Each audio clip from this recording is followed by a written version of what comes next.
Good morning. This is Krista Blomberg here again. I am coming to you with Winnie-the-Pooh. We are on chapter 5, written by A.A. Milne. It's nice to see you again. And make sure that you listen for the secret word. You can come on in and get a sticker for that. All right. Today, chapter 5, in which Piglet meets a Heffalump. One day, when Christopher Robin and Winnie-the-Pooh and Piglet were all talking together, Christopher Robin finished the mouthful he was eating and said carelessly, "I saw a Heffalump today, Piglet." "What was it doing?" asked Piglet. "Just lumping along," said Christopher Robin. "I don't think it saw me." "I saw one once," said Piglet. "At least, I think I did," he said. "Only perhaps it wasn't." "So did I," said Pooh, wondering what a Heffalump was like. "You don't often see them," said Christopher Robin carelessly. "Not now," said Piglet. "Not at this time of the year," said Pooh. And then they all talked about something else until it was time for Pooh and Piglet to go home together. At first, as they stumped along the path which edged the 100-acre wood, they didn't say much to each other. But when they came to the stream and had helped each other across the stepping stones and were able to walk side by side again over the heather, they began to talk in a friendly way about this and that, and Piglet said, "If you see what I mean, Pooh," and Pooh said, "It's just what I think myself, Piglet." And Piglet said, "But on the other hand, Pooh, we must remember," and Pooh said, "Quite true, Piglet, although I had forgotten it for the moment." And then, just as they came to the 6 pine trees, Pooh looked around to see that nobody else was listening and said in a very solemn voice, "Piglet, I have decided something." "What have you decided, Pooh?" "I have decided to catch a Heffalump." Pooh nodded his head several times as he said this and waited for Piglet to say, "How?" or "Pooh, you couldn't," or something helpful of that sort, but Piglet said nothing. The fact was, Piglet was wishing that he had thought about it first. "I shall do it," said Pooh after waiting a little longer, "by means of a trap, and it must be a cunning trap, so that you will have to help me, Piglet." "Pooh," said Piglet, feeling quite happy again now, "I will." And then he said, "How shall we do it?" And Pooh said, "That's just it. How?" And then they sat down together to think it out. Pooh's first idea was that they should dig a very deep pit, and then the Heffalump would come along and fall into the pit, and... "Why?" said Piglet. "Why what?" said Pooh. "Why would he fall in?" Pooh rubbed his nose with his paw and said that the Heffalump might be walking along, humming a little song, and looking up at the sky and wondering if it would rain, and so he wouldn't see the very deep pit until he was halfway down, when it would be too late. Piglet said this was a very good trap, but supposing it were raining already? Pooh rubbed his nose again and said he hadn't thought of that. And then he brightened up and said that if it were raining already, the Heffalump would be looking at the sky, wondering if it would clear up. And so he wouldn't see the very deep pit until he was halfway down, when it would be too late. Piglet said that now that this point had been explained, he thought it was a cunning trap. Pooh was very proud when he heard this, and he felt that the Heffalump was as good as caught already. But there was just one other thing which had to be thought about, and it was this: where should they dig the very deep pit? Piglet said, that the best place would be somewhere where a Heffalump was, just before he fell into it, only about a foot further on. But then he would see us digging it, said Pooh. Not if he was looking at the sky. He would suspect, said Pooh, if he happened to look down. He thought for a long time, and then he added sadly, "It isn't as easy as I thought. I suppose that's why Heffalumps hardly ever get caught." "That must be it," said Piglet. They sighed and got up, and when they had taken a few gorse prickles out of themselves, they sat down again. And all the time Pooh was saying to himself, "If only I could think of something." For he felt very sure that a very clever brain could catch a Heffalump if only he knew the right way to go about it. "Suppose," he said to Piglet, "you wanted to catch me. How would you do it?" "Well," said Piglet, "I should do it like this.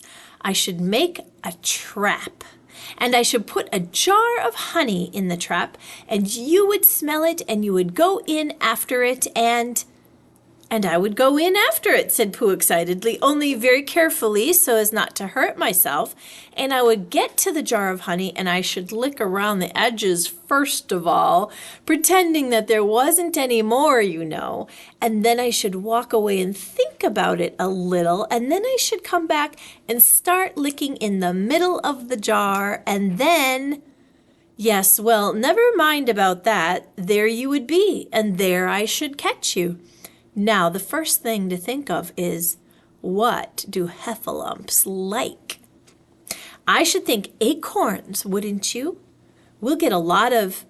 I say, wake up, Pooh!" Pooh, who had gone into a happy dream, woke up with a start and said that honey was a much more trappy thing than acorns. Piglet didn't think so, and they were just going to argue about it, when Piglet remembered that if they put acorns in the trap, he would have to find the acorns.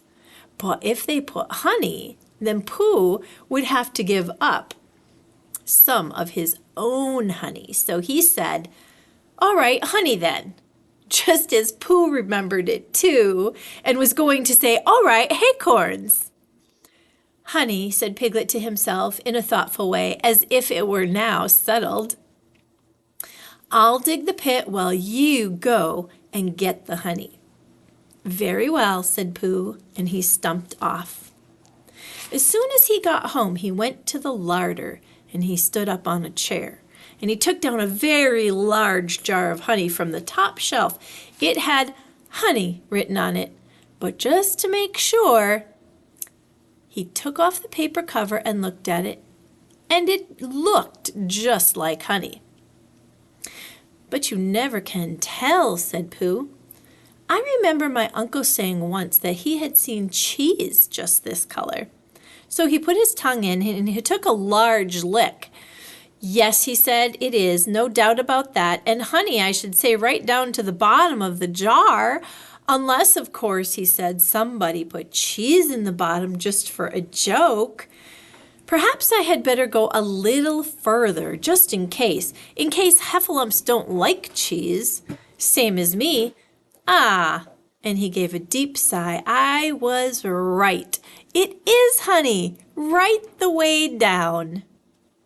Having made certain of this, he took the jar back to Piglet, and Piglet looked up from the bottom of his very deep pit and said, "Got it?" And Pooh said, "Yes, but it isn't quite a full jar." And he threw it down to Piglet, and Piglet said, "No, it isn't. Is that all you've got left?" And Pooh said, "Yes," because it was. So Piglet put the jar at the bottom of the pit and climbed out, and off they went home together. "Well, good night, Pooh," said Piglet, when they had got to Pooh's house. "The secret word for today is orange." Okay. 6 o'clock, Piglet, and have you gotten any string? No. Why do you want string? To lead them home with. "Oh, I think heffalumps come if you whistle." "Some do and some don't. You never can tell with heffalumps." "Well, good night." "Good night." And off Piglet trotted to his house. Trespassers W, while Pooh made his preparations for bed. 6 hours later, just as the night was beginning to steal away, Pooh woke up suddenly with a sinking feeling. He had that sinking feeling before, and he knew what it meant. He was hungry. So he went to the larder, and he stood on a chair and reached up to the top of the shelf and found nothing. "That's funny," he thought. "I know I had a jar of honey there, a full jar, full of honey right up to the top, and it had honey written on it, so that I should know it was honey. That's very funny."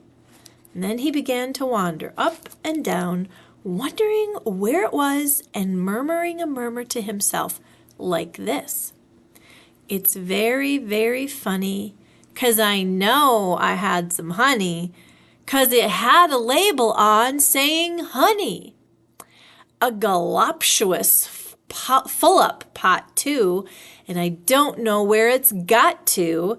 No, I don't know where it's gone. Well, it's funny." He had murmured this to himself 3 times in a singing sort of way, when suddenly he remembered. He had put it in the cunning trap to catch the heffalump. "Bother," said Pooh. "It all comes of trying to be kind to heffalumps." And he got back into bed. But he couldn't sleep. The more he tried to sleep, the more he couldn't. He tried counting sheep, which is sometimes a good way of getting to sleep, and as that was no good, he tried counting heffalumps. And that was worse, because every heffalump that he counted was making straight for a pot of Pooh's honey and eating it all. For some minutes he lay there miserably, but when the 587th heffalump was licking its jaws and saying to itself, "Very good honey this, I don't know when I've tasted better," Pooh could bear it no longer. He jumped out of bed, he ran out of the house, and he ran straight to the 6 pine trees. The sun was still in bed, but there was a lightness in the sky over the 100-acre wood, which seemed to show that it was waking up and would soon be kicking off the clothes. In the half-light, the pine trees looked cold and lonely, and the very deep pit seemed deeper than it was, and Pooh's jar of honey at the bottom was something mysterious, a shape and no more. But as he got nearer to it, his nose told him it was indeed honey, and his tongue came out and began to polish up his mouth, getting all ready for it. "Bother," said Pooh as he got his nose inside the jar, "a heffalump has been eating it." And then he thought a little and said, "Oh, no, I did. I forgot." Indeed, he had eaten most of it. But there was a little left at the very bottom of the jar, and he pushed his head right in and began to lick. By and by, Piglet woke up. As soon as he woke, he said to himself, "Oh!" Then he said bravely, "Yes!" And then still more bravely, "Quite so!" But he didn't feel very brave, for the world was really jiggetting about in his brain. The word was heffalumps. What was a heffalump like? Was it fierce? Did it come when you whistled? And how did it come? Was it fond of pigs at all? If it was fond of pigs, did it make any difference what sort of pig? Supposing it was fierce with pigs, would it make any difference if the pig had a grandfather called Trespassers William? He didn't know the answer to any of these questions, and he was going to see his first heffalump in about an hour from now. Of course, Pooh would be with him, and it was much more friendly with 2.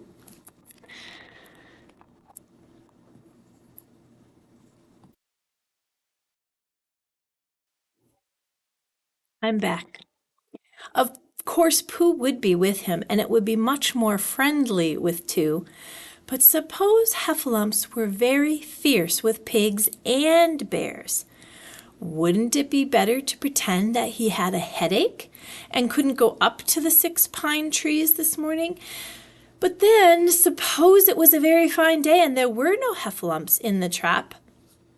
Here he would be, in bed all the morning, simply wasting his time for nothing. What should he do? And then he had a clever plan. He would go up very quietly to the 6 pine trees now, peep very cautiously into the trap, and see if there was a heffalump there. And if there was, he would go back to bed, and if there wasn't, he wouldn't. So off he went.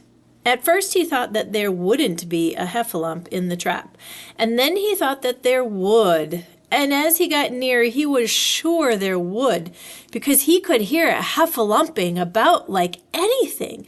Oh dear, oh dear, oh dear, said Piglet to himself, and he wanted to run away. But somehow, having got so near, he felt that he must just see what a heffalump was like. So he crept to the side of the trap and looked in. And all the time Winnie-the-Pooh had been trying to get the honey jar off his head. And the more he shook it, the more tightly it stuck. Bother, he said inside the jar, and oh, help, and mostly, ow! And he tried bumping it against things, but as he couldn't see what he was bumping it against, it didn't help him. And he tried to climb out of the trap, but as he could see nothing but the jar, and not much of that, he couldn't find his way.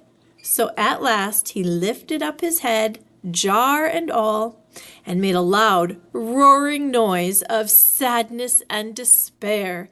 And it was at that moment that Piglet looked down. "Help! Help!" cried Piglet. "A heffalump! A horrible heffalump!" And he scampered off as hard as he could, still crying out, "Help! Help! A horrible heffalump! A hellable horralump! A hoffable hellarump!" And he didn't stop crying and screaming and scampering until he got to Christopher Robin's house. "Whatever's the matter, Piglet?" said Christopher Robin, who was just getting up. "Heff," said Piglet breathing so hard that he could hardly speak. A heffalump." "Where?" "Up there," said Piglet, waving his paw. "What did it look like?" Like, it had the biggest head you ever saw, Christopher Robin. A huge, great, enormous thing, like nothing. A huge, big, I don't know, like an enormous, big nothing, like a jar." "Well," said Christopher Robin, putting on his shoes, "I shall go and look at it. Come on." Piglet wasn't afraid if he had Christopher Robin with him. So off they went. "I can hear it, can't you?" said Piglet anxiously as they got near. "I can hear something," said Christopher Robin. It was Pooh bumping his head against a tree root he had found. "There," said Piglet, "isn't it so awful?" And he held on tight to Christopher Robin's hand. Suddenly, Christopher Robin began to laugh, and he laughed, and he laughed, and he laughed. And while he was still laughing, crash went the heffalump's head against the tree root. Smash went the jar, and out came Pooh's head again. And then Piglet saw what a foolish Piglet he had been, and he was so ashamed of himself that he ran straight off home and went to bed with a headache. But Christopher Robin and Pooh went home to breakfast together. "Oh, Bear," said Christopher Robin, "how I do love you." "So do I," said Pooh. The end. Thank you for joining me for today's story. I'll talk to you again next week.